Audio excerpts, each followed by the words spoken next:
Dragon பழம் பிட்டாயா, தமிழில் பிடாயா அல்லது டிராகன் ஃப்ரூட் என்று அழைக்கப்படுகிறது. இது ஒரு சுவையான மற்றும் சத்தான பழம். இதன் பல நன்மைகள் உள்ளன. உணவு குறைபாடுகளை தீர்க்கும். டிராகன் பழம் வெறும் 100 கிராம் அளவுக்கு 50-60 கிலோ கலோரிகள் கொண்டது. எனவே உடல் எடை குறைப்பதற்கும் உகந்தது. 2. ஃபைபர். இதில் அதிகமான ஃபைபர் உள்ளது. இது செரிமானத்திற்கு உதவுகிறது.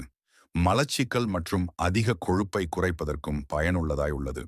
மிமான் ஆன்டி ஆக்சிடென்ட்கள். இது பல வகையான ஆன்டி ஆக்சிடென்ட்களை கொண்டுள்ளது. இது உடல் முற்றிலும் தொற்று மற்றும் கெட்ட கொழுப்பை எதிர்க்க உதவுகிறது. நிசான் நியாசினும் விட்டமின் சி. இதில் அதிகமான பைட்டா காரோட்டின் மற்றும் வைட்டமின் சி உள்ளது. இது காயங்களின் மின் செயல்பாட்டை உறுதி செய்யும். இம்மூலம் தோல் ஆரோக்கியமாகவும் இருக்கும். 5. இதய ஆரோக்கியம். டிராகன் பழம் உள்ள சுருக்கமான கொழுப்பு உடலை சுத்தமாக வைத்திருக்கும். இதன் மூலம் இதய ஆரோக்கியம் மேம்படும். 6. நாரிழ்கள். இதில் உள்ள நாரிழ்கள் உடல் ஆரோக்கியத்திற்கு மிகவும் பயனுள்ளதாக இருக்கின்றன. சிறந்த செரிமானத்தை உதவி செய்வது மட்டுமன்றி உடலின் உடல் அழுக்குகளை நீக்குகிறது. 7. தோல் பிரச்சனைகள். இது தோல் நோய்களை எதிர்க்க உதவும்.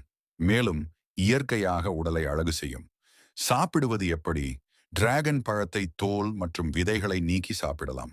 சிலர் அதன் மீதுள்ள தோலை எடுத்துக்கொண்டு கிரேப் அல்லது பழம் சேர்த்து சுவை கூட்டுகிறார்கள். இது போன்ற அப்டேட்ஸ் தெரிஞ்சிக்க நம்ம பிசினஸ் தமிழன் சேனலை லைக் அண்ட் சப்ஸ்கிரைப் பண்ணிக்கோங்க. மேலும் பெல் ஐகானை கிளிக் செய்து கொள்ளுங்கள். அப்பொழுதுதான் நம்ம வீடியோ அப்டேட்ஸ் உடனே உங்களை வந்து சேரும். நன்றி.